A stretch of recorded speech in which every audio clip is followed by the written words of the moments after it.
دنیا میں سب سے بہترین جگہ مسجد ہے اور سب سے مقبوض اور خراب جگہ وہ بازار ہے۔ آج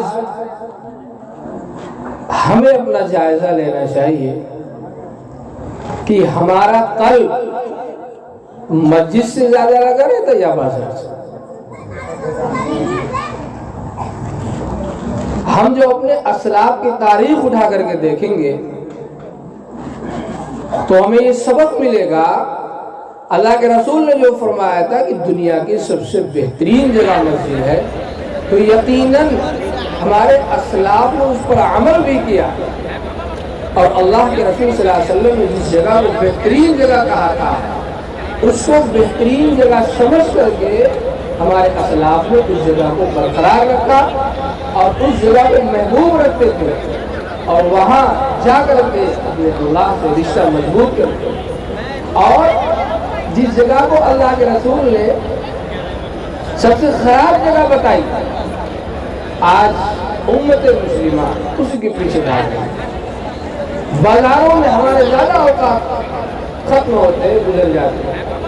ایک تو یہ ہے کہ آدمی کاروباری ہو، اس کے لیے مستحسن اچھی چیز ہے۔ کیوں؟ اس لیے کہ حلال رزق، جو آدمی حلال رزق کماتا ہے، حاصل کرتا ہے، حدیث قرآن کریم میں اللہ تعالیٰ ارشاد فرماتے ہیں، اور حدیث میں بھی اللہ کے رسول نے فرمایا کہ یہ صلحاء کے ساتھ ہوتا ہے۔ التاجر الصدوق الامین مع النبیین والصدیقین والشہداء والصالحین وحسن اولئک رفیقا۔ سچی اور صحیح تجارت، تقوی والی تجارت، جیسی تجارت اللہ کی منشا ہے، وہ تجارت اگر آدمی کرتا ہے اور اسے اپنی اولاد کی پرورش کرتا ہے تو یہ بھی آدمی نیک اور صالح کہا جائے گا۔ انبیاء کے ساتھ ہوگا، صلحاء کے ساتھ کل قیامت میں ہوگا، شہداء کے ساتھ کل قیامت میں ہوگا، اللہ کی محبوب جماعت کے ساتھ یہ شخص کھڑا ہوگا۔ لیکن اگر ہم بازاروں میں گناہ کرنے کے لیے جاتے ہیں، بدنظری کرنے کے لیے جاتے ہیں، اپنے اوقات کو گزارنے کے لیے جاتے ہیں، تو ہمیں اس بات کا جائزہ لینا چاہیے۔ اللہ کے رسول نے وضاحت سے فرمایا سب سے خراب جگہ ہے، یعنی اس سے بچا کرو، گناہوں کے مواقع وہاں زیادہ میسر ہیں۔ ہم مسجد میں ہوں گے، ہم اپنے گھر میں ہوں گے، ہم خانقاہ میں ہوں گے، ہم مدرسے میں ہوں گے، تو یہ جو گناہ کے مواقع ہوتے ہیں اس سے ہم بچتے رہیں گے۔ اور آج ہمارا ایمان تو اتنا کمزور ہے، ہم کو اگر گناہ کا موقع نہ ملے اور ہم گناہ نہ کریں تو یہ کوئی کمال کی بات نہیں۔ جس کے پاس کھانے کا نہ ہو اور وہ کہے کہ ہم روزہ رہتے ہیں، یہ کوئی کمال کی بات نہیں ہے۔ کھانے کی اشیاء مہیا ہو، دسترخوان بھی سجا ہو، اللہ کے رضا کے لیے وہ شخص اس کو چھوڑ کر کے روزہ رکھتا ہے کہ یہ اس کے لیے کمال ہے۔ ایک آدمی کے پاس گناہوں کے سارے اسباب مہیا ہو اور وہ گناہ کر سکتا ہے، اب اگر وہ گناہ چھوڑتا ہے تو یہ بڑے کمال کی بات ہے۔ میرے بھائیوں، اللہ کے رسول صلی اللہ علیہ وسلم نے ارشاد فرمایا کہ جو شخص مسجد بنائے گا اللہ تعالی جنت میں اس کے لیے گھر بنائے گا۔ مسجد کیسی ہوگی؟ 8-10 ہزار فٹ کی ہوگی یا 2-4 فٹ کی ہوگی یا کئی بسوا اور بیگھہ میں ہوگی، اس کی کوئی قید نہیں ہے۔ آپ نے ایک اینٹ بھی مسجد میں اگر دے دیا، قطار پرندے کے بقت میں بھی اگر ہم نے مسجد میں حصہ لیا تو اللہ تعالی وسیع اور عریض یاقوت، مرجان، زعفران اور سونے اور چاندی کو اینٹوں والے گھر سے، اینٹ سے اللہ تعالی ہمارے گھر جنت میں بنائے گا۔ میرے بھائیوں، ہم کو معلوم ہے کہ یہ دنیا کی زندگی ختم ہونے والی ہے، فنا ہونے والی ہے، مٹ جانے والی ہے۔ یہ دنیا برقرار رہنے والی جگہ نہیں ہے، اس دنیا کو ختم ہو جانا ہے، اس دنیا کو قرار نہیں ہے۔ ایک دن یہ دنیا فنا ہو جائے گی۔ اللہ تعالیٰ جس دن اعلان فرمائیں گے دنیا یہ جو ایسی وسیع اور عریض ہے، اس کی چوڑی چکلی زمین، اتنا اونچا آسمان بغیر ستون کے کھڑا ہے۔ جس دن اللہ کا اعلان ہوگا یہ سب کے سب ختم کر دیے جائیں گے۔ ہم ایمان والے ہیں، ہم آخرت پر عقیدہ رکھتے ہیں، ہمارا ایمان یہ ہے کہ یہ دنیا ختم ہوگی، دوبارہ حشر اور نشر ہوگا، اللہ کے یہاں حساب و کتاب ہوگا۔ ہماری آخرت کی جو زندگی ہے وہ ابد الآباد کی زندگی ہے، ہمیشہ رہنے کی زندگی ہے۔ ہم مومن ہیں، اس بات کا ہم یقین رہتے ہیں، پھر بھی ہم دنیا کو آخرت پر ترجیح کیوں دیتے ہیں؟ کہ دنیا ختم ہوگی، زیست برائے خوردن نہ کہ خوردن برائے زیست۔ ہم جو کھاتے پیتے ہیں زندگی کی بقا کے لیے ہے، زندگی باقی رہے، زندگی کھانے پینے کے لیے نہیں ہے، دنیا کے مال اور زر جمع کرنے کے لیے ہے۔ دنیا کی حقیقت ایک مکھی کے پر کے برابر بھی نہیں۔ صحابہ نے دنیا میں کچھ بنایا؟ اللہ کے رسول نے کچھ بنایا؟ انبیاء نے کچھ بنایا؟ حضرت سلیمان علیہ السلام کی مشرق سے لے کر مغرب تک حکومت تھی، لیکن دنیا کے لیے کچھ نہیں بنایا۔ آخرت کو ترجیح دیا کرتے تھے لوگ۔ قرآن انہی کو اولو الالباب کہتا ہے۔ ہم کو یقین ہے کہ یہ دنیا ختم ہو جائے گی، پھر بھی ہم آخرت کا سامان اپنے لیے تیار کیوں نہیں کرتے؟ دنیا کی بلڈنگیں بنا کر کے چلے جائیں گے، دنیا کے محلات بنا کر کے چلے جائیں گے، گاڑیوں کو دروازوں کی زینت بنا کر کے چلے جائیں گے، لمبی چوڑی زمین لے کر کے اپنے نام کروا کر کے چلے جائیں گے، اس سے کوئی بھی فائدہ نہیں اٹھا سکتے ہم۔ آج آپ دیکھ لیجئے، بڑے بڑے سلاطین، امراء، اکابر مجرمین یا جتنے بھی ایسے لوگ جنہوں نے بلڈنگیں بنائی، زمینیں بنائی، جائیداد بنائی، دنیا کی پراپرٹی جمع کیا، آج آپ بتائیے کوئی ہے اس دنیا سے فائدہ اٹھانے والا؟ مٹے نامیوں کے نشان کیسے کیسے، زمین کھا گئی آسمان کیسے کیسے۔ اس زمین کے نیچے بہت سارے سردار لوگ موجود ہیں، زمین میں دفن ہو گئے، ان کی بلڈنگیں جائیدادیں موجود ہیں، لیکن آج اس سے ذرا بھی فائدہ نہیں اٹھا پا رہے۔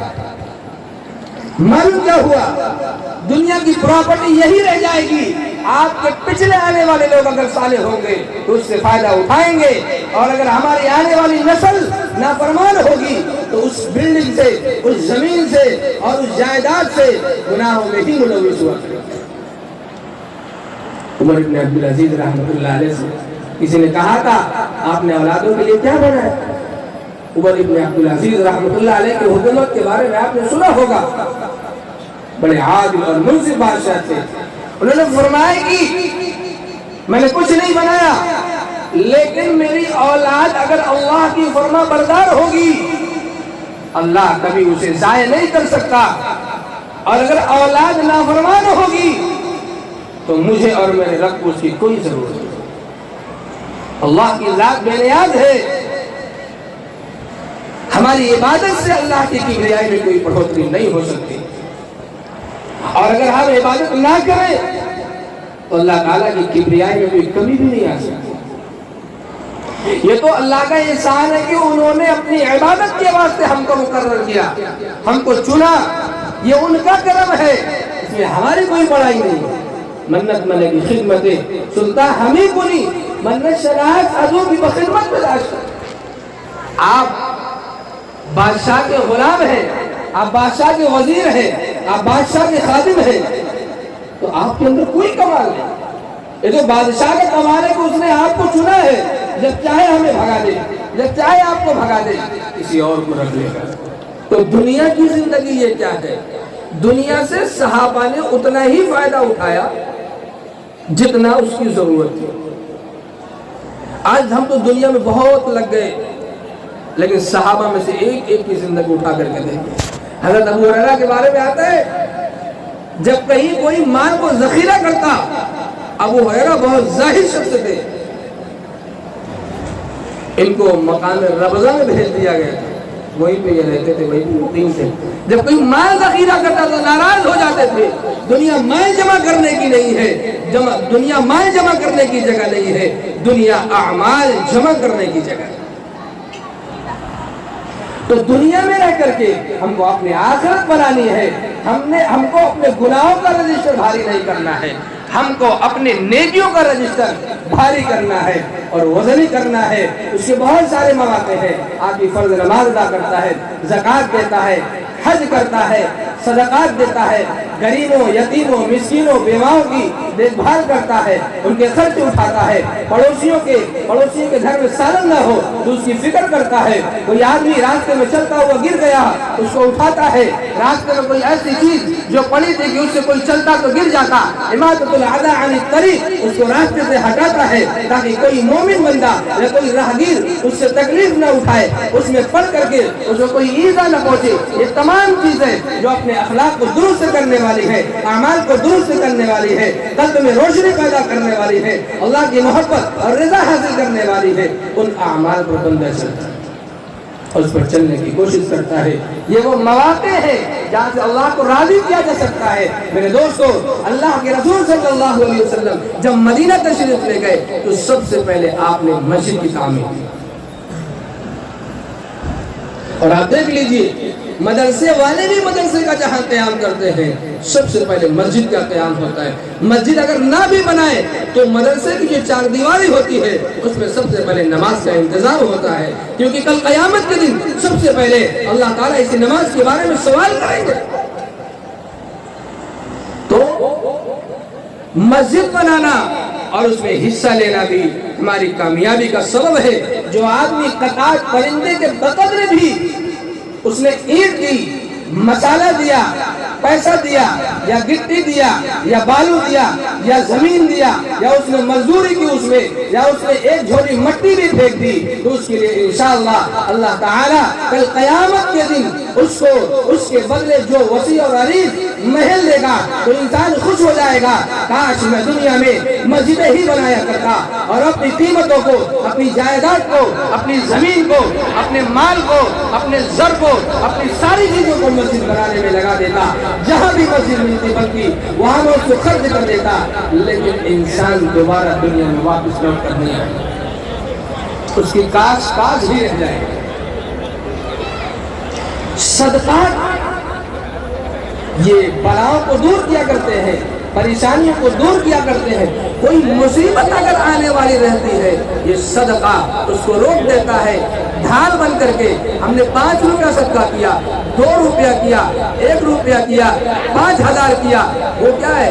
وہ اللہ کی رضا کے لیے، اس کو آپ کو بچانے کے لیے اللہ کے حکم سے وہ ڈھال بن کر کے رک جاتا ہے۔ اگر ہم نے صدقہ کیا تو پریشانی کو صدقہ وہی روک دیتا ہے۔ اس کے گھر میں نہ آؤ، اس کے قریب مت آؤ، اس کی اولاد کے پاس مت آؤ، یہ صدقہ کیا کرتا ہے، اللہ اس سے راضی ہے۔ صحابہ کے پاس مال تھا اور اکثر صحابہ تو فقیر تھے، کسی کے پاس ایک چادر ہوا کرتی تھی اور وہ بھی نامکمل ہوا کرتی تھی۔ امیر حمزہ رضی اللہ تعالیٰ عنہ کے بارے میں آتا ہے جب آپ کی وفات ہوئی تو الگ سے کفن نہیں آتا تھا، جس کپڑے میں صحابہ کی وفات ہوتی تھی عموماً اسی کپڑے میں لپیٹ کر کے ان کی تدفین ہوتی تھی، انہیں دفن کیا جاتا تھا۔ لیکن صحابہ خرچ کرنے میں سب سے آگے رہتے تھے۔ جب آیت نازل ہوئی لن تنالوا البر حتى تنفقوا، حضرت ابو طلحہ رضی اللہ تعالیٰ عنہ اس وقت مدینے کے سب سے مالدار لوگوں میں تھے۔ یہ آیت نازل ہوئی کہ سب سے محبوب چیز تو ہوگی، جب تک تم اس کو اللہ کی راہ میں نہیں خرچ کر لو گے تمہارا ایمان مکمل نہیں ہو سکتا۔ ابو طلحہ رضی اللہ تعالی عنہ نے وسیع اور عریض اپنے باغ کو جو کھجوروں کا تھا، کھجوریں بالکل پکنے کے قریب تھی، اللہ کی راہ میں صدقہ کیا، اس کو اللہ کی راہ میں دیا کہ یہ میری سب سے محبوب چیز ہے، میرا سب سے محبوب باغ ہے، میں سب سے زیادہ اس کو چاہتا ہوں، اس کو سب سے پہلے اللہ کی راہ میں خرچ کروں۔ کیا ہمارا آج یہ جذبہ ہے؟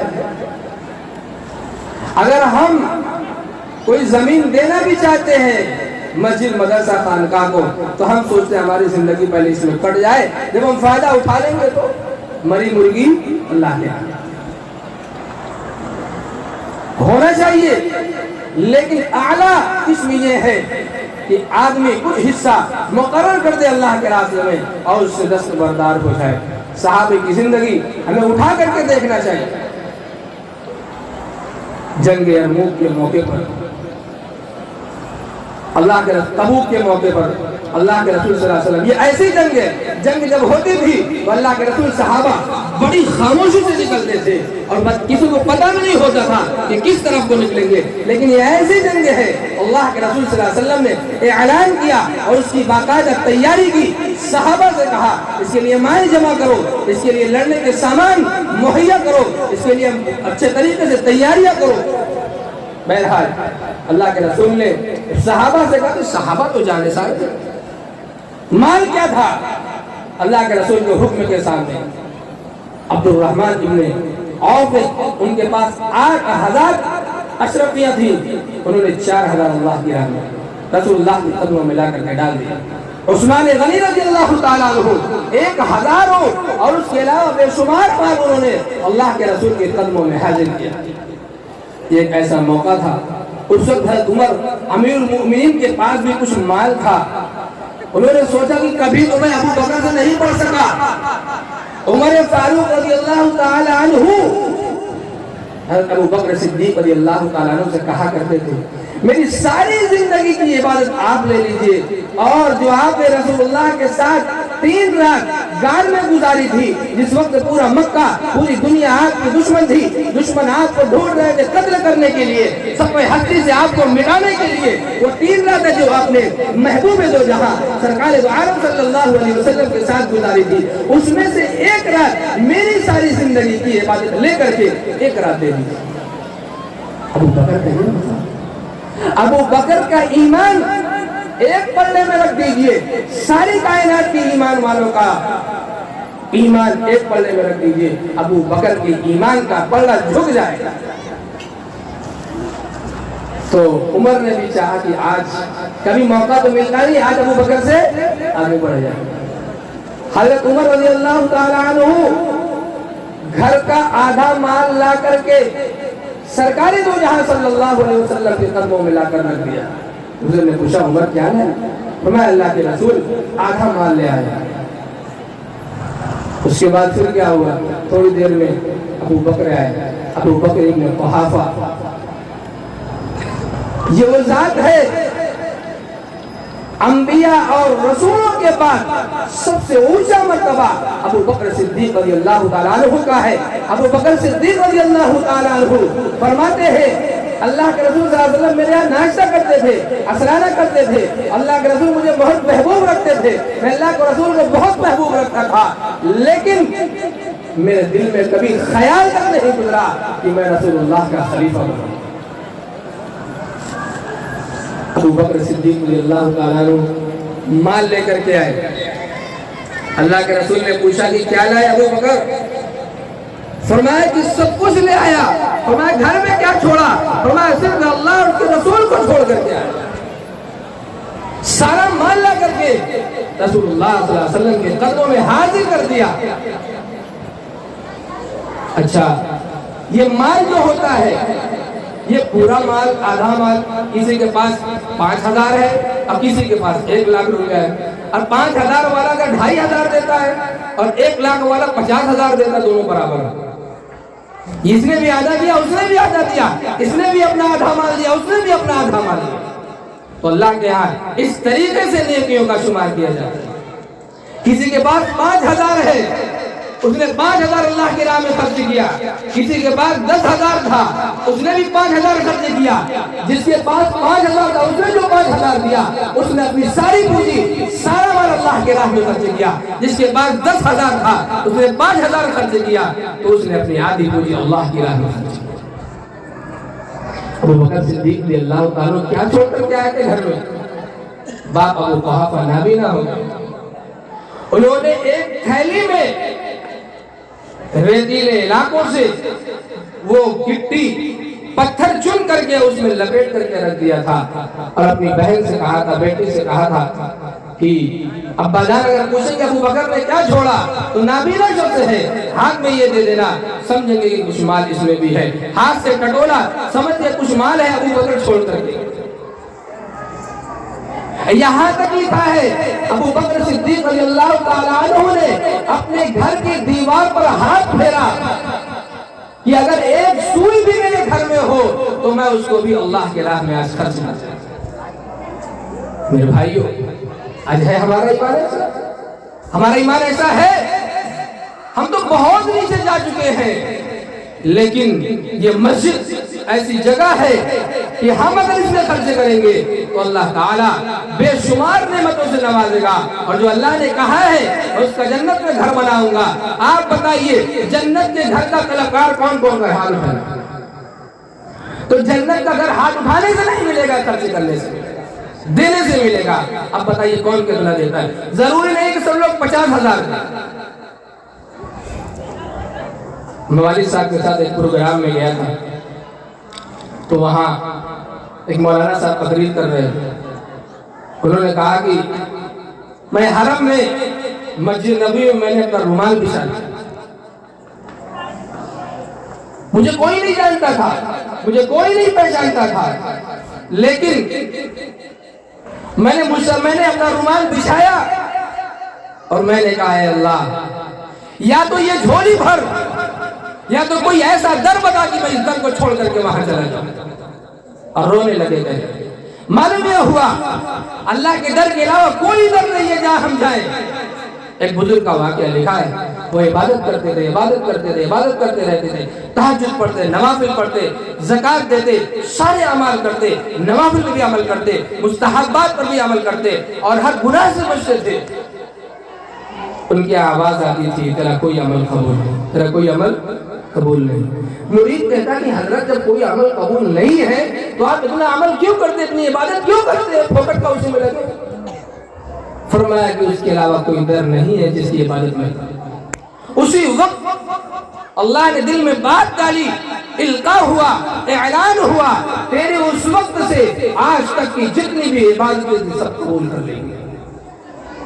تو اللہ کے در کے علاوہ کوئی در نہیں ہے جہاں ہم جا کر کے اپنے سر کو پٹتے.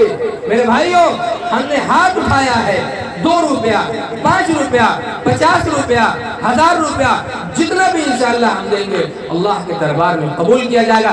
دیکھیے کبھی چھپا کر کے دیا جاتا ہے، کبھی سرن دیا جاتا ہے، کبھی علانیہ دیا جاتا ہے، دکھا کر کے دیا جاتا ہے. اس میں دیکھیے اللہ کے رسول نے اس موقع پر پوچھا تھا، ابو بکر تم کیا لائے، عمر تم کیا لائے، عثمان تم کیا لائے، عبد الرحمن ابن عوف تم کیا لائے. صحابہ نے اس کو ظاہر کیا تاکہ لوگوں کے قلب میں جذبہ بڑھے. اس نے 500 دیا تو میں 600 دوں گا، اس نے 1000 دیا تو میں 2000 دوں گا، اس نے 5000 دیا تو میں 10,000 دوں گا. کون ہے بھائی؟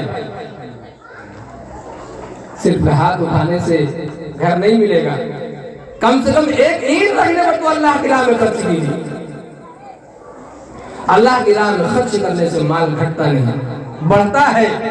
جتنا بھی اللہ کے راہ میں خرچ کرو گے مال بڑھتا ہی رہے گا. اللہ قبول فرمائے، اللہ غیب سے مدد فرمائے. مال میں اللہ، رزق میں، آل میں، اولاد میں، ہر چیز میں اللہ تعالیٰ برکت عطا فرمائے. آپ لوگوں کے مال میں کبھی فساد برپا نہ ہو. اللہ تعالیٰ جتنے بھی لوگ اس میں خرچ کرتے ہیں اللہ تعالیٰ سب کے مال میں خوب برکت عطا فرمائے. اللہ کے رسول صلی اللہ علیہ وسلم کی زندگی ایسی ہے. اللہ کے رسول صلی اللہ علیہ وسلم کے بارے میں صحابہ فرماتے ہیں رسول اللہ صلی اللہ علیہ وسلم 1 روپیہ بھی اپنے سر کے نیچے رکھ کر کے نہیں سوتے تھے. اللہ کے رسول صلی اللہ علیہ وسلم سارے پیسوں کو خرچ کر کے سوتے تھے اور فرماتے تھے. اللہ کے رسول دعا مانگتے تھے، اللہم احیینی مسکینہ وامتنی مسکینہ واحشرنی زمرۃ المساکین.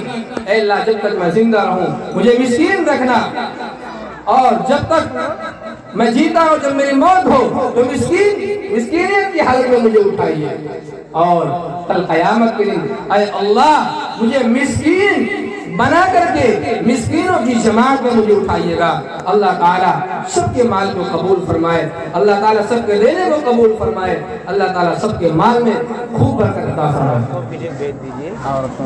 وہی اصول نہیں اس طرح کرنے، عورتیں بھی اپنے یہاں وصول کر لیں. اللہ تعالیٰ سب کو قبول فرمائے.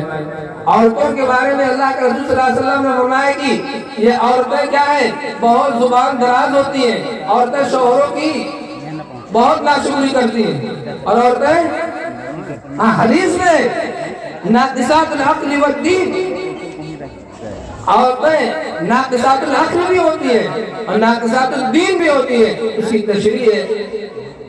بہرحال چونکہ وہ کچھ ایام ان کے ایسے گزرتے ہیں جس میں وہ نماز نہیں پڑھتے، تو ناقصات الدین کہا گیا، ناقصات العقل بھی کہا گیا۔ اور اللہ کے رسول صلی اللہ علیہ وسلم نے فرمایا کہ یہ عورتیں شوہروں کی ناشکری بہت کرتی ہیں، پوری زندگی شوہر کے اشارہ، میاں جی ایسے کپڑے چاہیے، ویسے کپڑے چاہیے، چپل چاہیے، بابو کے لیے یہ چاہیے، اماں کے لیے وہ چاہیے، سالی صاحبہ کے لیے وہ چاہیے، شوہر پوری زندگی اس کی فرما برداری کرتا ہے۔ ایک بار بیوی نے کہا کہ وہ جو سرخ والا کپڑا ایک کل شام میں لے کے آئیے گا۔ شوہر صاحب بیچارے تھکے مارے تھے، کام میں کہیں مجبور ہو گئے، بھول گئے، پریشر زیادہ تھا، کوئی کام پڑ گیا، بھول گئے، تو بیوی کیا کہتی ہے، کبھو کچھ لا کے تو دیتے، تو ہمیشہ اس میں کرا تھا، آپ تو ہمیشہ ایسے ہی، آپ نے کبھی میرے لیے کچھ نہیں کیا۔ یہ بیچاری عورت ناقصات العقل، اللہ کے رسول نے فرمایا کہ یہ ناشکری بھی کرتی ہیں اور زبان دراز ہوتی ہیں۔ وہ بچہ جس کے لیے مر مٹنے کی کوشش کرتی ہے، لیکن جب تھوڑا سا ناراض ہوگی تو کیا کریں گے، مر جاتا، گڑ جاتا، فنا ہو جاتا، کیا کیا جملے نکالتی ہے۔ اس سے ماں کو پرہیز کرنا چاہیے۔ اخوان کیا میں بتاتا ہوں، ایک لڑکا اپنے ابا سے ان کے کاروبار میں شریک تھا، ناراض ہو کر کے چلا گیا۔ جب ناراض ہو کر کے چلا گیا تو دیکھو اس نے غلطی تو بہت بڑی کی، قرآن میں اف بھی نہ کہنے کا حکم دیا گیا، اف سے بھی بچنا چاہیے۔ ماں باپ کے جو حقوق ہے وہ ان کا کیا پوچھنا۔ بہرحال وہ ناراض ہو کر کے چلا گیا، اس نے غلطی تو کی لیکن ماں باپ کو غلطی نہیں کرنا چاہیے۔ ماں باپ کی دعا جو ہوتی ہے وہ فوراً برق رفتاری سے رب العالمین کے دربار میں قبول ہو جاتی ہے۔ تو جب یہ لڑکا ناراض ہو کر کے چلا گیا تو اس کے ابا نے بھی یہ بھی ناراض ہو گئے، کہا کہ اللہ تیری دونوں ٹانگیں لے لے۔ اللہ تیری ٹانگیں سے بھاگ کے گیا تو انہوں نے کہا کہ اللہ آپ کی دونوں ٹانگیں لے لے۔ بھیا کچھ دن گزرا اور اچھے مالدار تھے وہ، وہاں سے جب پتہ چلا تو پھر دونوں میں محبت بھی ہوئی اور ناراضگی ختم ہوئی۔ وہ تو ماں باپ کی جو محبت ہوتی ہے، بھائی بھائیوں میں جو محبت ہوتی ہے وہ دل سے تھوڑی نہ ہوتی ہے، وہ تو دلار میں ہوتی ہے، غصہ دکھانے کے لیے ہوتی ہے۔ تو گئے، جا کر کے ان کو لے کر کے آیا بیٹے کو، مال میں پھر شریک ہو گئے، لیکن موقع ایک ایسا آیا کہ ان کو مرض لاحق ہوا، ڈاکٹر نے دونوں پاؤں کاٹنے کا حکم دیا، آرڈر کر کے دونوں پاؤں کاٹ دیا۔ تو ماں باپ کی دعائیں بہت جلد قبول ہوتی ہیں، اس لیے اپنی اولادوں کو کبھی بد دعا مت کرنا۔ آج ہم بد دعا کرتے ہیں، کل سوچتے ہیں بابو کو ایسا کیا ہو، بابو کی بیمار رہتا ہے، اس کا پاؤں کیسے ٹوٹ گیا، اس کا ایکسیڈنٹ کیسے ہو گیا، جوانی میں وفات کیسے ہو گئی، یہ ہماری چرب زبانی کا نتیجہ ہو۔ تو اللہ کے رسول نے فرمایا کہ زبان دراز بھی ہوتی ہے، اور اللہ کے رسول حدیث کا جو الفاظ تصدقنا، اس کی صفائی کیسے ہوگی، اس کی بھرپائی کیسے ہوگی۔ اللہ کے رسول نے فرمایا کہ میں عورتوں کو جہنم میں زیادہ دیکھتا ہوں، ان کی کثرت جہنم میں زیادہ ہوگی۔ معراج میں جب اللہ کے رسول تشریف لے گئے تو جہنم میں عورتوں کی کثرت دیکھی، اللہ کے رسول نے فرمایا کہ اس سے بچنے کا ایک ہی طریقہ ہے کہ تم خوب زیادہ سے زیادہ صدقہ دیا، صدقے سے یہ مصیبت ٹل جائے گی، پریشانی ختم ہو جائے گی۔ قرآن کریم میں اللہ تعالیٰ ارشاد فرماتے ہیں وَسَارِعُوا إِلَىٰ مَغْفِرَةٍ مِّن رَّبِّكُمْ وَجَنَّةٍ عَرْضُهَا السَّمَاوَاتُ وَالْأَرْضُ أُعِدَّتْ لِلْمُتَّقِينَ الَّذِينَ يُنفِقُونَ فِي السَّرَّاءِ وَالضَّرَّاءِ وَالْكَاظِمِينَ الْغَيْظَ وَالْعَافِينَ عَنِ النَّاسِ وَاللَّهُ يُحِبُّ الْمُحْسِنِينَ۔ کہ ایمان والے جو ہے، قرآن دوسری جگہ کہتا ہے فَفِرُّوا إِلَى اللَّهِ، اللہ کی طرف دوڑو۔ تو ایمان والا نیکیوں کی طرف بھاگنے کے لیے سبقت کرتا ہے، بھاگتا ہے، مغفرت کی طرف بھاگتا ہے، رب کی جانب سے جہاں مغفرت کا اعلان ہوتا ہے اس کی طرف ایمان والا بھاگتا ہے۔ وَسَارِعُوا إِلَىٰ مَغْفِرَةٍ مِّن رَّبِّكُمْ وَجَنَّةٍ عَرْضُهَا السَّمَاوَاتُ وَالْأَرْضُ۔ یہ جو ہم مسجد میں پیسہ دے رہے ہیں، اینٹ دے رہے ہیں، جگہ دے رہے ہیں، اس میں کام کر رہے ہیں، یہ کیا ہے؟ جنت پانے کے لیے نا، جنت میں مکان پانے کے لیے نا۔ تو ایمان والے اس کی طرف بہت تیزی سے بھاگتے ہیں، وہ جنت عرضها السماوات والارض، جس کی کشادگی چوڑائی زمین و آسمان کے برابر ہے، اور لمبائی کا تو کوئی اندازہ نہیں۔ اعدت للمتقین، یہی متقی لوگ ہیں۔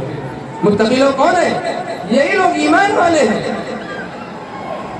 الذین ينفقون فی السراء والضراء، یہی وہ لوگ ہیں جو مغفرت کی طرف بھاگتے ہیں۔ کون لوگ ہیں؟ ایمان والے۔ اور ان کے پاس کم ہوتا ہے تو کم دیتے ہیں، زیادہ ہوتا ہے تو زیادہ دیتے ہیں، 5 ہوتا ہے تو 5 دیتے ہیں، 2 روپیہ تو 2 روپیہ، نہیں ہے تو ہاتھ اٹھا کر کے دعا ہی کر دیں گے، اے اللہ جے چند پور کی جو جامع مسجد ہے اس کو اپنی شایع نشان اس کو بنا دیجئے، پائے تکمیل تک پہنچا دیجئے، غیب سے اس کی کفالت فرمائیے، غیب سے اس کی نصرت فرمائیے، غیب سے اس کی حفاظت فرمائیے، غیب سے تکمیل کے اسباب مہیا فرمائیے۔ تو صحابہ میں اس کی مثالیں خود دیکھنے کو ملی۔ حضرت عبدالرحمن بن عوف رضی اللہ تعالیٰ عنہ جب اللہ کے رسول نے مواخات کروائی تو ان کے ساتھی جو تھے ان کا نام سعید تھا، سعید بن ربیع، تو یہ بھی بڑے مالدار شخص تھے۔ اللہ کے رسول صلی اللہ علیہ وسلم نے مواخات کروا دیا تھا۔ انہوں نے فرمایا کہ میرے پاس بہت سارا مال ہے، اس کا آدھا آپ کے لیے، اس کا آدھا آپ کے لیے۔ آج تو بھائی بھائی میں ٹکراؤ ہو جاتا ہے، 2 بیگھہ زمین اگر ملتی ہے تو ایک بھائی سوچتا ہے میں 4 بیگھہ اس میں چلا جاؤں، دوسرا سوچتا ہے میں اس میں چلا جاؤں۔ ہوتا یہ ہے کہ دونوں گناہ میں شریک ہوتے ہیں۔ اور صحابہ کے دیکھیں ان کی کوئی رشتہ داری نہیں تھی، بس انما المؤمنون اخوہ، مومن مومن کا بھائی ہوتا ہے، بس ایمان کی موافقت۔ انہوں نے آدھا مال کہا کہ آپ میرا لے لیجئے، اور یہیں تک بس نہیں کیا، فرمایا کہ میری 2 بیویاں ہیں، اس میں سے جو آپ کو اچھی لگے آپ بتائیے، میں اس کو طلاق دیتا ہوں، اس کی عدت گزرے گی، آپ اس سے نکاح کر لیجئے۔ تو عبدالرحمن ابن عوف نے کہا کہ آپ کا مال آپ کو مبارک، مجھے بازار کا رخ بتا دیجئے۔ تو انہیں بنی قینقاع کے بازار کا رخ دکھایا گیا، لوگوں نے دکھایا۔ وہاں جب تجارت کے لیے گئے تو نفع میں مال لے کر کے آئے، اور بڑے ماہر تھے تجارت میں، بڑی برکت تھی ان کے ہاتھ میں، خوب تجارت کیا، خوب مال جمع کیا۔ لیکن یارو سن لینا اس بات کو، صحابہ کو مال نے، صحابہ کو دنیا نے کبھی نقصان نہیں پہنچایا۔ جیسے آج ہمارے پاس بھی مال ہے، لیکن ہم دنیا کی رنگینی میں پڑ گئے مال لے کر۔ صحابہ کے پاس بھی مال تھا، لیکن صحابہ نے اس مال سے اپنے آخرت کی تیاری کیا تھا۔ حضرت عثمان رضی اللہ تعالیٰ عنہ نے، مسلمانوں کے پاس پانی پینے کی کوئی جگہ نہیں تھی، لوگ صدایا کرتے تھے، حضرت عثمان رضی اللہ تعالیٰ عنہ نے ایک لمبی قیمت کے ذریعے سے ایک کنواں خرید کر کے مسلمانوں کے لیے وقف کیا۔ تو صحابہ میں اس کی مثال ہمیں بہت ملے گی۔ عبدالرحمن ابن عوف رضی اللہ تعالیٰ عنہ نے بہت مال کمایا۔ میں نے بتایا کہ 4000 انہوں نے جنگ کے موقع پر دیا تھا، اور بہت سے موقعوں میں انہوں نے مال خرچ کیا۔ ایک بار آتا ہے اپنی وفات کے وقت انہوں نے کہا تھا جتنے بھی صحابہ موجود ہیں میری موت کے وقت میرے مال کو 4-4 ہزار روپیہ دیا جائے، اور دیا بھی گیا۔ حضرت عثمان نے بھی اس مال کو لیا تھا۔ حضرت عثمان رضی اللہ تعالیٰ عنہ بھی اس وقت زندہ تھے، صحابہ کا دل زندہ تھا، صحابہ مال کو اللہ کی راہ میں خوب خرچ کرتے تھے، اس کا فائدہ ان کو ملا۔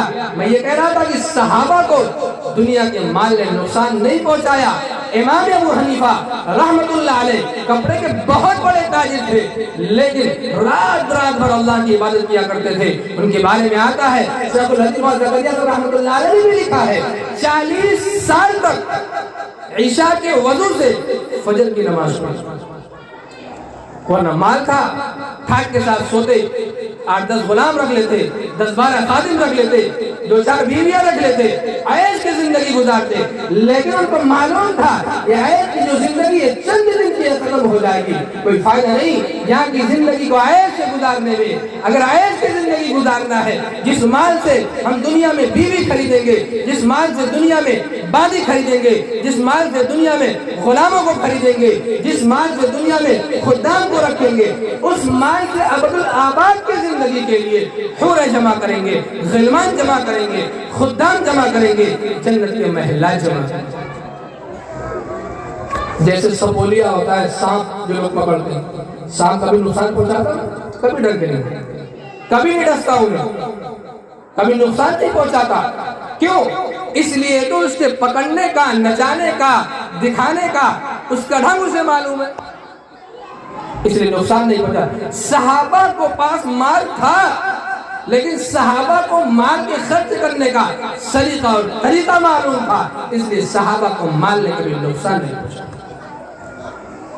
حضرت عبد الرحمن بن عوف رضی اللہ تعالیٰ عنہ کے بارے میں اللہ کے رسول نے فرمایا، ایک مرتبہ میں نے خواب دیکھا، آج میں نے خواب دیکھا عبد الرحمن تم کہاں تھے، تم نظر نہیں آئے، تم کہاں تھے، تم نظر نہیں آئے، لگتا ہے تم مال میں پھنسے ہوئے. عبد الرحمن ابن عوف رضی اللہ تعالیٰ عنہ ایک دم آپ کے اوپر خوف طاری ہوگا. فرمایا کہ میں مال کی وجہ سے اللہ کے رسول کے خواب میں حاضر نہ ہو سکا. اللہ کے رسول فرمایا کہ ایک صحابہ ایک پہ ایک آ رہے تھے، ایک پہ ایک آ رہے تھے، عبد الرحمن تم کہیں نظر نہیں آ رہے.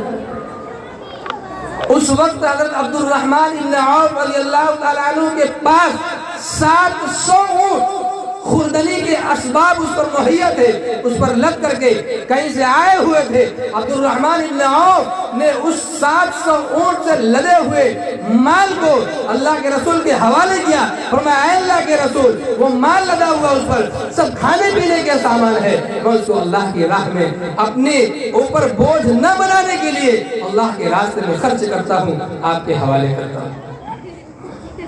اب بتائیے ہمارے پاس 10,000 کا ہم نے 2 روپیہ دیا، اللہ قبول فرمائے، لیکن صحابہ سے تھوڑا ان کے خرچ میں، ان کے صدقات سے ذرا ہم موازنہ کریں کہ انہوں نے کتنا حصہ دیا، ہم نے کتنا حصہ دیا. اگر ہماری 700 ٹرک گاڑی، 700 ٹرک یہاں پر مال سے لگا ہوا ہے، تب اس میں سے کتنا خرچ کریں گے؟ آپ بتائیے کتنا خرچ کریں گے؟ انہوں نے پورا دے دیا. کیوں؟ معلوم تھا میں اس راستے میں دیتا ہوں، کل آخرت میں مجھے ملنے والا ہے. وَأَقْرِضُ اللَّهَ قَرْضًا حَسَنًا، اللہ کے پاس میں سے دیتا ہوں تو کم سے کم تو 10 اس کا بدلہ ملے گا، اور 700 برے تک اخلاص کے ساتھ اللہ بڑھاتا ہے، اور اللہ کو بے پناہ دینے والے ہیں. اللہ تعالیٰ تو بہانہ ڈھونڈتے ہیں میں کہاں کیسے اپنے بندے کو دوں، تو اللہ تعالیٰ نیت کے مطابق بے شمار دیں. میرے بھائیوں، صدقات کے دینے سے مصیبت اور پریشانیاں ختم ہوتی ہیں. میں آپ حضرات سے امید لگائے بیٹھا ہوں کہ ایک بار آپ نے دیا، اور جب عبد الرحمن ابن عوف کا واقعہ آیا کہ انہوں نے 700 اونٹ دیا، تو میں آپ سے پھر امید کرتا ہوں کہ آپ 10-5 پھر دیں گے، پھر آپ نام لکھوائیے. اسی سے تو جذبہ بڑھے گا، اسی سے تو اللہ کی راہ میں خرچ کرنے کا جذبہ بڑھے گا. دے دیے تو دے دیے، 2 روپیہ، 5 روپیہ، 50 روپیہ، 1 روپیہ پھر سے آپ لوگ دیجئے. عبد الرحمن ابن عوف نے جو مال لیا تھا، انشاءاللہ اللہ تعالیٰ کل قیامت کے دن عبد الرحمن ابن عوف کے ساتھ ہم لوگوں کو بھی اٹھائے گا.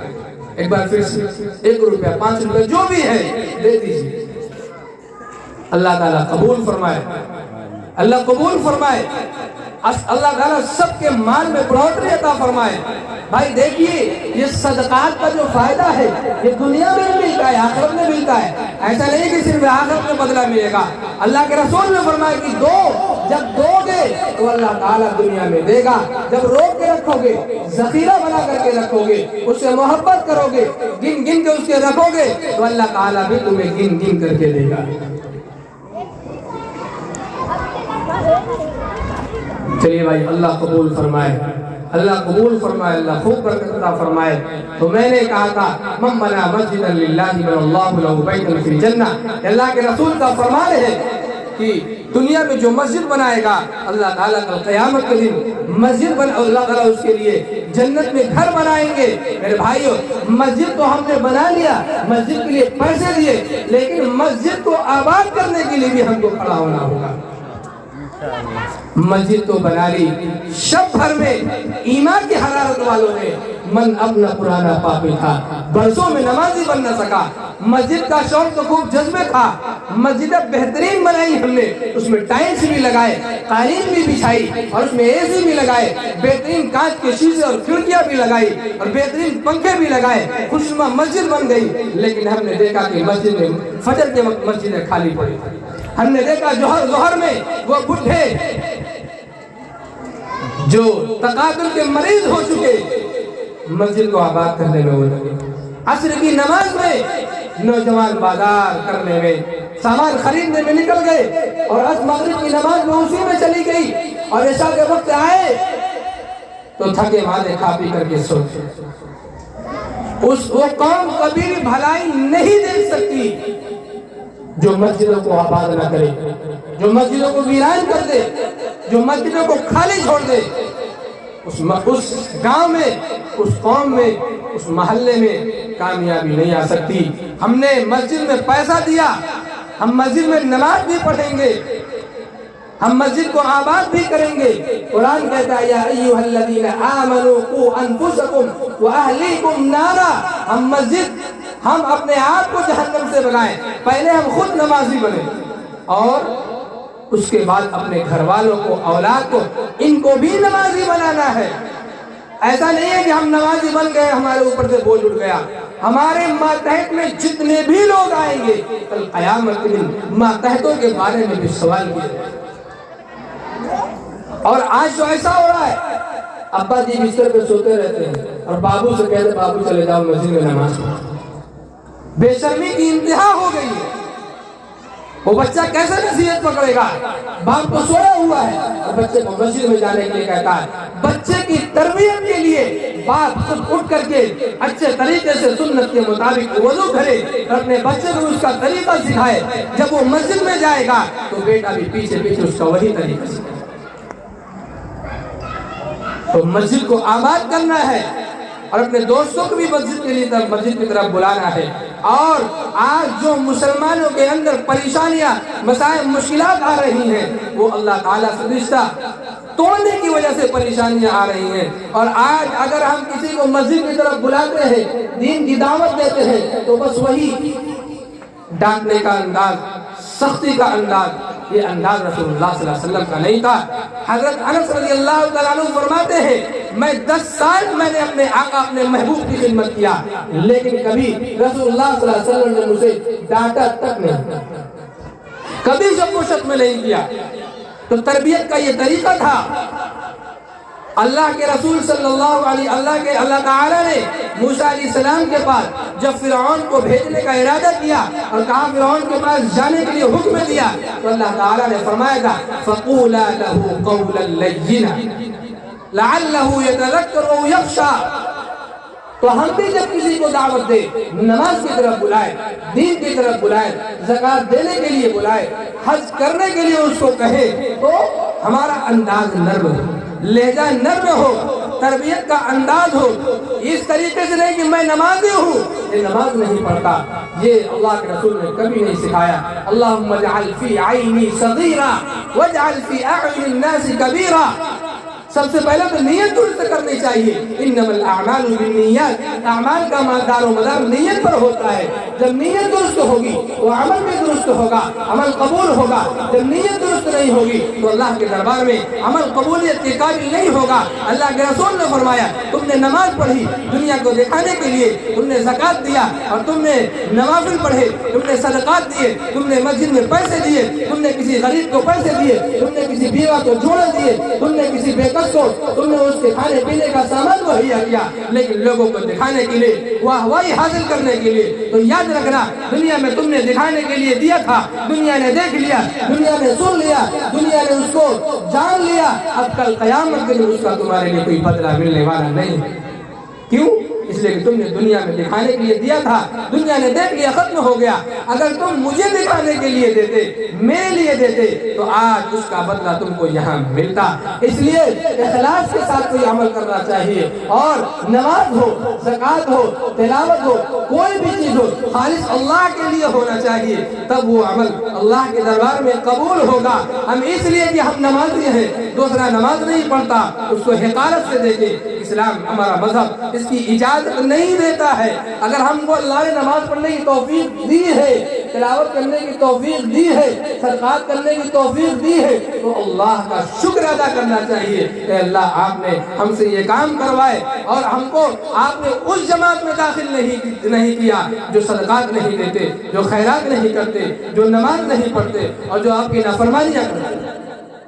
اس لیے میرے بھائیو، مسجد بنا کر کے مسجد کو آباد بھی کرنا ہے۔ یہ نہیں کہ مسجد میں بنانے میں بڑھ چڑھ کر کے حصہ لے لیا اور اس کو ویران کرنے میں بڑھ چڑھ کر کے حصہ لے لیا، نہیں، بلکہ اس کو آباد کرنے میں ایک ایک فرد، بچہ، بوڑھا، جوان، کمزور، مسکین، جیسا بھی ہو، مسجد کو آباد کرنے کے لیے ہر شخص کو اس کی فکر کرنی چاہیے۔ اللہ کے رسول نے فرمایا قرۃ عینی فی الصلاۃ، میری آنکھوں کی ٹھنڈک نماز میں ہے۔ اللہ کے رسول کی وفات کا وقت قریب ہے، دنیا سے آپ تشریف لے جا رہے، لیکن آپ کی زبان پر نماز کا حکم ہے، آپ کا آخری وقت ہے، آپ کے پاؤں زمین پر گھسٹ رہے ہیں، حتیٰ کہ آپ کے دونوں قدم سے زمین پر نشانات پڑتے ہوئے مسجد تک گئے، لیکن اللہ کے رسول نے مسجد میں جا کر کے نماز پڑھی۔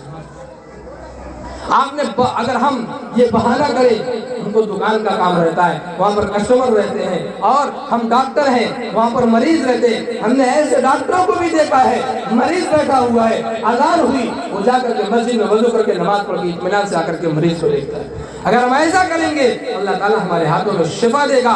اگر ہمارے پاس دکان پہ کسٹمر ہے، ہماری نماز کا وقت ہو گیا، ہم مسجد چلے جائے گی، 5 منٹ انتظار کریے، ہم نماز پڑھ کے آتے ہیں۔ مجھے اس کا تجربہ ہے، نماز جو آپ کا رزق ہے وہ آپ کو مل کر کے رہے گا۔ آپ دکان چھوڑ کر کے اپنی مسجد کو آباد کیجئے، تکبیر اولیٰ کے ساتھ نماز پڑھیے، جو آپ کا رزق ہے۔ میں نے اپنی آنکھوں سے دیکھا ہے، روزانہ دیکھتا رہتا ہوں، وہ کسٹمر دکان پہ بیٹھ کر کے انتظار کرتا رہتا ہے، نماز پڑھ کے آئے گا تو سامان دے گا، اور جس کو نہیں لینا وہ تو گزر جائے گا۔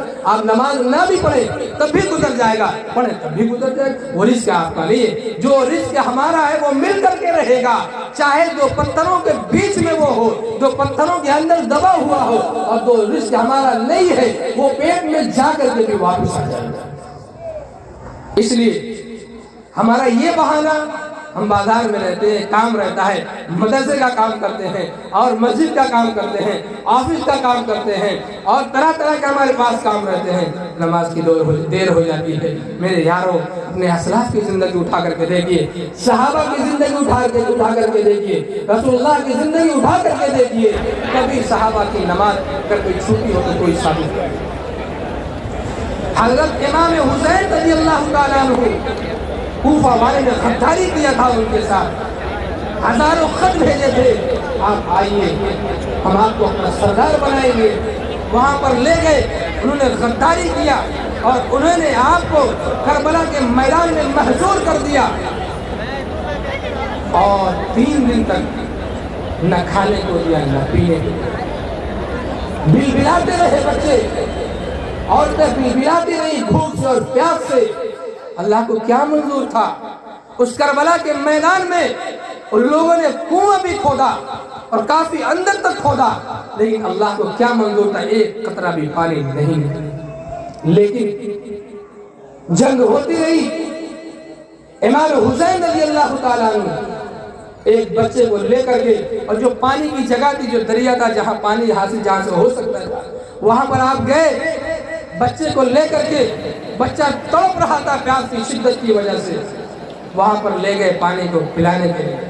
جیسے ہی انہوں نے ہاتھ کی 2 ہتھیلی کو ملا کر کے پانی اٹھایا ہے، دشمنوں نے تیر چلایا، پانی بھی گرا، بچے کے سینے میں جسم میں تیر لگا، بچے کے جسم سے خون نکلنا شروع ہوا، بچے نے وہی دم توڑ دیا۔ کوئی ہے مائی کا لال جس کے دونوں ہاتھ کے درمیان میں اس کے بچے سے، اس کے جگر کے ٹکڑے کے جسم سے خون نکل رہا ہو، اللہ کی رضا پر وہ راضی ہو، اللہ کی مرضی کے مطابق وہ راضی ہو؟ ہے کوئی ایمان مضبوط ہوگا تو ہمیں یہ چیز، اس میں بھی اللہ کی رضا نظر آئے گی، ہمیں خوشی ہوگی۔ اب دیکھیے اسلاف کی تعریف اٹھا کر کے، صحابہ کی تعریف اٹھا کر کے جنگ میں جاتے تھے، اور جب واپس آتے تھے ماں پوچھتی تھی بیٹے شہید نہیں ہوئی؟ ایسے ہی چلا ارے شہید ہو گئے ہوتے. یہ جذبہ تھا ماؤں کے اندر، یہ جذبہ تھا ان کے آباء و اجداد کے اندر، یہ قوت ایمانی تھی ان کے اندر. بیٹے تم کو اللہ کے راستے میں شہید ہونے ہو جانا چاہیے تھا، تم واپس کیسے آئے؟ تو امام حسین رضی اللہ تعالیٰ عنہ کو بھوکا رکھا گیا، پیاسا رکھا گیا، ان کے خاندان کے ایک ایک فرد کو قتل کیا گیا، بے دردی سے انہیں مٹایا گیا، انہیں پیاسا رکھا گیا، بھوکا رکھا گیا، لیکن پھر بھی ان کی کوئی بھی نماز قضا نہیں ہوئی. امام حسین رضی اللہ تعالیٰ عنہ جنگ میں لڑ رہے ہیں، ہاتھ میں علی کی تلوار ہے، سر پہ رسول اللہ کا عمامہ ہے، کون گرا سکتا ہے اس کو؟ حضرت علی کی تلوار کو کون توڑ سکتا ہے؟ رسول اللہ کے امامے کو کون زمین بوجھ کر سکتا ہے؟ وہ سید الرسل ہے، سب سے محبوب نبی ہے، انہیں کی دستار دنیا میں چمک رہی ہے، انہیں کی وجہ سے پوری دنیا میں اسلام کا پرچم لہرا ہے. بعد از خدا بزرگ کوئی قصہ مختصر، کیا کہے گا شاعر؟ دنیا کیا ان کی تعریف کرے گی؟ بس اتنا جان لیجئے، اللہ کے بعد اگر کسی کا مقام ہے تو ہمارے محبوب جناب محمد رسول اللہ صلی اللہ علیہ وسلم کا ہے. نانا کا عمامہ سر پر ہے، کوئی گرا نہیں سکتا. امام حسین رضی اللہ تعالیٰ عنہ، سورج غروب ہو رہا ہے، آپ نے سوچا سورج غروب ہو رہا ہے، نماز قضا ہو جائے گی، نیت باندھی، سجدے میں گئے، دشمنوں نے آپ کی گردن پر تلوار چلا دی. کہاں شہید ہوتے؟ سجدے میں. کس لیے؟ نماز پڑھ رہے ہیں. آج ان کے نانا کے امتیوں سے ذرا آپ سوال کیجئے، یعنی آپ خود سے سوال کیجئے، ہم بھی سوال کرتے ہیں. اس محبوب کا نواسا نماز کی حالت میں، سجدے کی حالت میں سر کٹاتا ہے، جبکہ اس کے سامنے دشمنان اسلام کھڑے ہوئے تھے. آج تو ہمارے پاس کوئی دشمن نہیں کھڑا ہے، ہم کو نماز سے روکنے کے لیے کوئی نہیں کھڑا ہے نا، ہم سے مقابلہ کرنے کے لیے کوئی نہیں کھڑا ہے نا.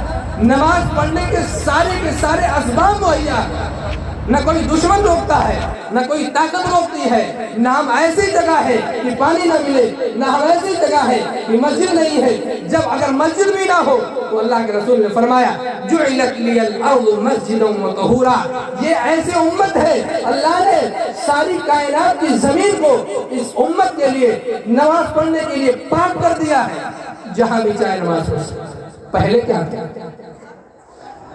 پہلے لوگ اپنی عبادت گاہوں میں ہی نماز پڑھا کرتے، دوسری جگہوں میں نماز نہیں پڑھ سکتے تھے. لیکن اس امت کے لیے تو اللہ نے اتنی فراوانی دی ہے، اتنی اجازت دی ہے، جس جگہ بھی پاک ہو تو وہاں پر وضو بنا کر کے، پانی نہ ہو تیمم کر لیجئے، آپ نماز پڑھیے، نماز کو مت چھوڑیے. دیکھیے میرے یارو، نماز کبھی بھی معاف نہیں ہو سکتی، نماز کبھی بھی معاف نہیں ہو سکتی.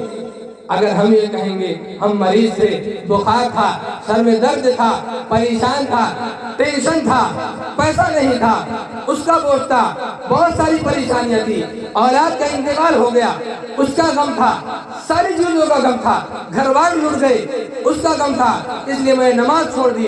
میرے یارو یاد رکھنا، ایوب علیہ السلام کو ہمارے سامنے کھڑا کر دیا جائے گا. ان کے جسم میں ایسا مرض ہو گیا تھا، پورے جسم میں کیڑے پڑ گئے تھے، گوشت کٹ کٹ کے گر رہا تھا، لیکن انہوں نے کبھی نماز قضا نہیں کی. نماز کی بڑی اہمیت ہے، اور نماز مسلمان اور غیر مسلمان، مومن غیر مومن، اس کے درمیان فرق نماز کا ہے.